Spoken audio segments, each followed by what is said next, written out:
Nikukaribishe Love Life Academy. Leo Mungu ametupa neema tujifunze jambo litakaloweza kutusaidia kwenye maisha yetu ya uchumba, lakini pia na maisha yetu ya ndoa. Wengi tupo kwenye uchumba na tupo kwenye ndoa, lakini kuna maswali mengi tunajiuliza ambayo tunakuwa hatuna majawabu.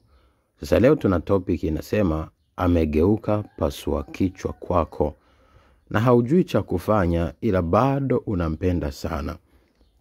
Mbinu hizi 10 zitafakari, zitakusaidia. Wengi leo ni wanaume, ni wanawake, ni wasichana, ni wavulana.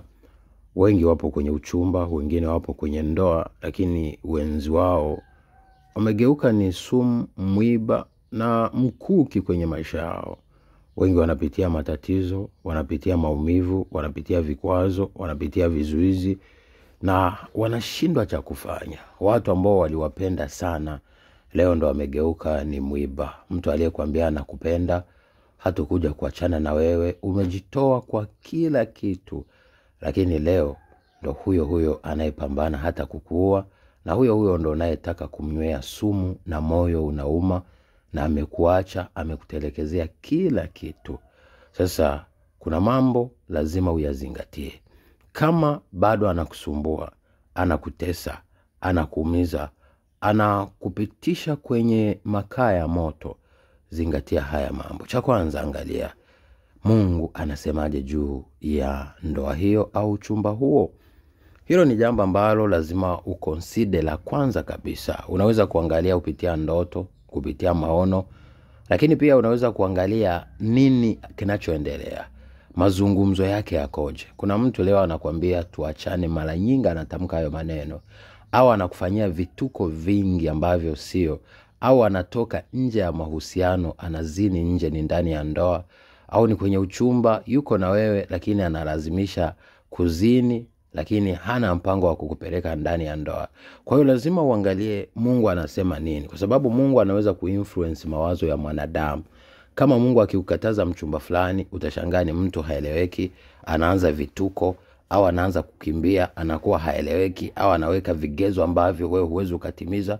Jua muda mwingine Mungu anakuonya juu ya yule mtu, anaweza kukuletea ndoto, anaweza kukuletea maono, au ni ndani ya ndoa unashangaa yule mwenzi wako unamuona mnaachana, unamuona yupo na wengine, unamuona anafanya vituko kwenye ulimwengu wa roho. Sasa muda mwingine ni ndani ya ndoa au ni kwenye uchumba, Mungu anaweza kuwa anakuonya juu ya yule mtu. Kwa hiyo cha msingi ni kukaa vizuri na Mungu ili azidi kukufafanulia na uweze kuchukua hatua.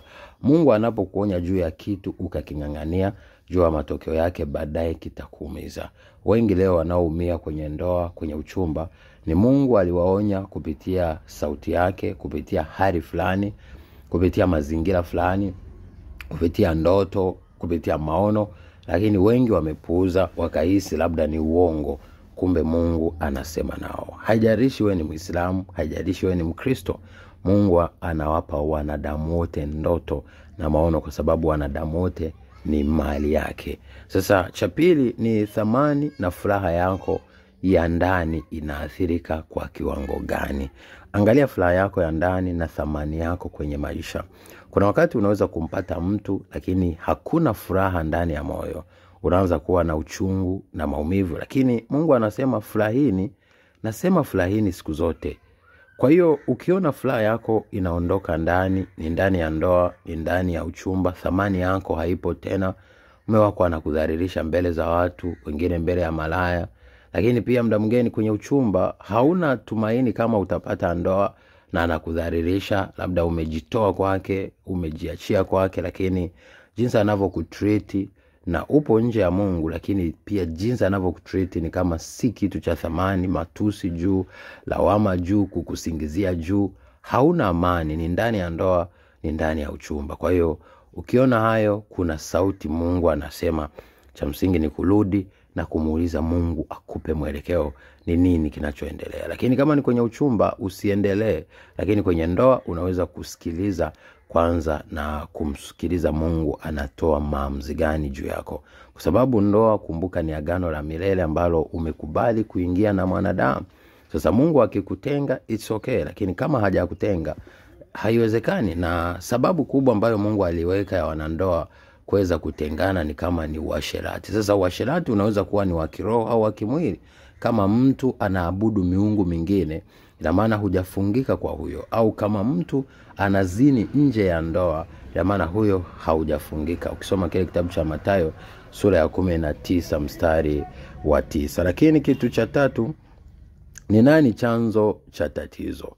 Ni nani chanzo cha tatizo? Je, wewe mwanamke umekuwa chanzo? Ni mwanaume umekuwa chanzo? Je, ni mchumba wako yupi amekuwa chanzo cha tatizo? Kwa hiyo tunapojua chanzo, tunaweza kujua mtu fulani, je, amesababisha hili? Je, yuko tayari kuwa humble? Yuko tayari kuomba msamaha? Yuko tayari?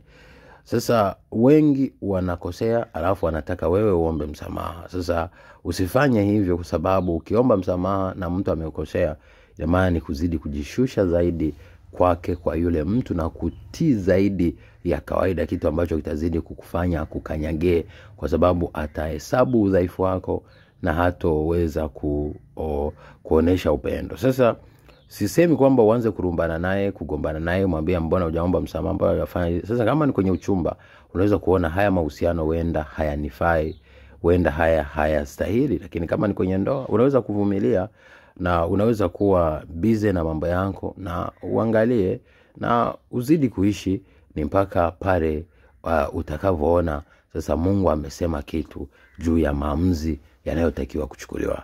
Lakini kuoana na kuachana si kitu ambacho Mungu amekipanga, na si kitu ambacho kinamfurahisha Mungu, na si kitu ambacho kwa tatizo lolote eti kwa sababu mtu fulani yuko hivi au korofishana au mgogoro fulani umetokea, basi tuachane.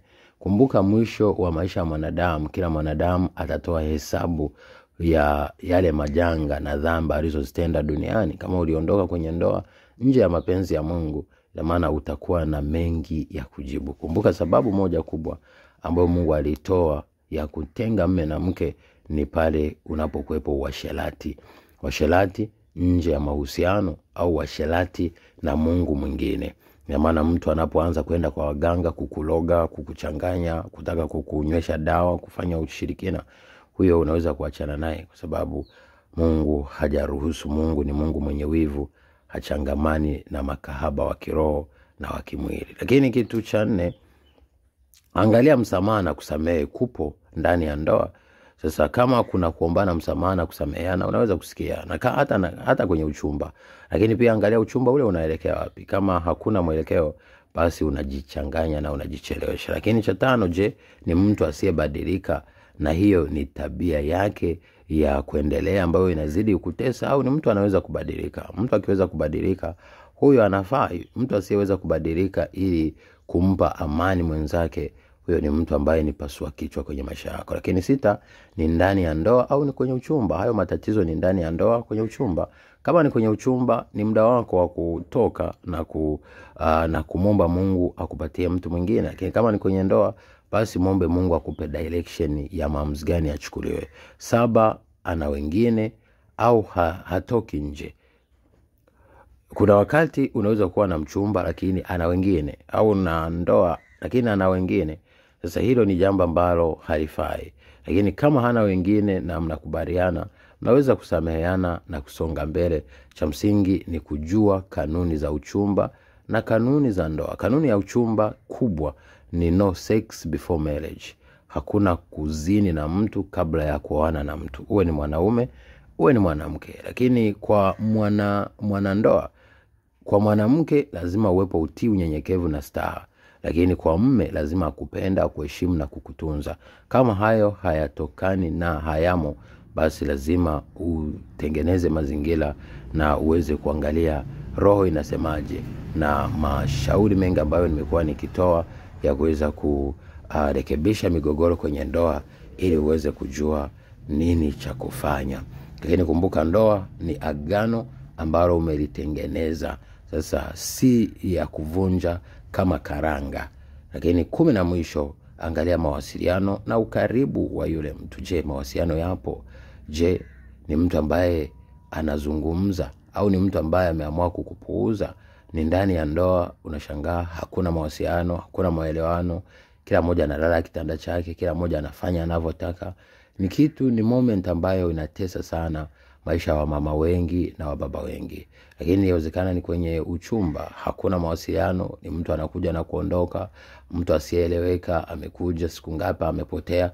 Sasa huyo ukizidi kumrejesha utazidi kutafuta matatizo. Kumbuka unaporejea kitu kilichowahi kukuumiza ni kama unarejesha maumivu nyuma ili uweze kuyatembea ndani yake. Sasa unapochukua hatua stahiki itakayoweza kukupa amani kwenye maisha yako, ndipo utaweza kushinda. Kumbuka kuwa na furaha, kutengeneza thamani ni maamuzi kwenye maisha yako. Unaweza kuamua kuishi maisha ya mateso duniani na kutozingatia sauti ya Mungu na kulilia kitu ambacho Mungu amekiondoa, au unaweza kuchukua hatua ya kuweza kusonga mbele na kutafuta furaha na amani. Kumbuka hapa duniani tunakaa kwa muda mfupi, na vitu ambavyo tuko navyo leo vilianza peke yao vyenyewe na vitaondoka peke yao vyenyewe. Ni kama vile ulivyokutana na mume wako au mchumba wako, mmekutana ukubwani, mtaondoka, kila mmoja ataenda njia yake. Kwa hiyo zingatia sauti ya Mungu ikupe direction ili ujue nini cha kufanya. Nawapenda, usiache kulike, kushare, kucomment, usiache kuwapa taarifa watu wengi wazidi kufuatilia. Lakini kama unahitaji vitabu na ushauri, usiache kunitafuta. Nawapenda. God bless you. Thank you for watching.